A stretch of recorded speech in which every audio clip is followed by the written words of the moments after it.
Fox 40's Cedric Hood joins us live with more on what this could mean for staff, students, and really, Cedric, the entire future of the district. Yeah, that's correct, Riley. Officials that I spoke with say that these cuts are in part of a desperate effort to avoid running out of money. Now, I spoke directly with the trustee today, and he tells me that with hundreds of positions on the chopping block, the school district could be heading toward a state receivership, which is what they're trying to avoid. Sacramento City Unified is facing a financial crisis. The district is planning to cut several hundred admin positions, a move expected to save around $24 million. We did approve the final notice of layoffs last night for several hundred employees. And these are employees that are largely in the district office. We implemented a restructure of the district office, which is cutting the cost of running the district office by around $24 million per year. But district documents show even those savings may not be enough to prevent the district from running out of cash. At last night's school board meeting, trustees discussed a report that warned that without state help, thousands of district employees could eventually go unpaid, impacting school operations. In the same way that we have, fewer teachers because we have fewer students, we should have fewer administrators.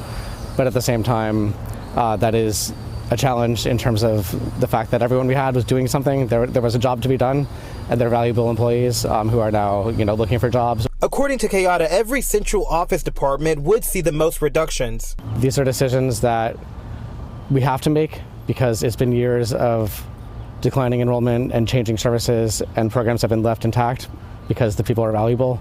But we just can't afford to keep operating that way. Even with layoffs and school closures, the district could still run out of borrowing options by early next year.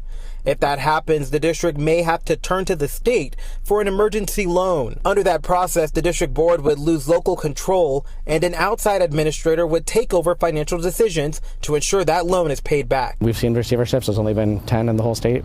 And it's not good. The community voice goes out the window. Drastic cuts are made. And the very services that we are trying to protect by making the cuts we can are the ones that would be on the chopping block. So it's detrimental to everyone involved.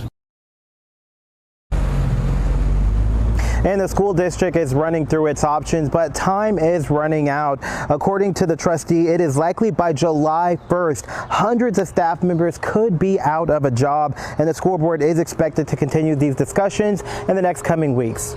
Live in Sacramento, covering local news that matters, Cedric Hood, Fox 40 News. All right, Cedric, thank you for that report.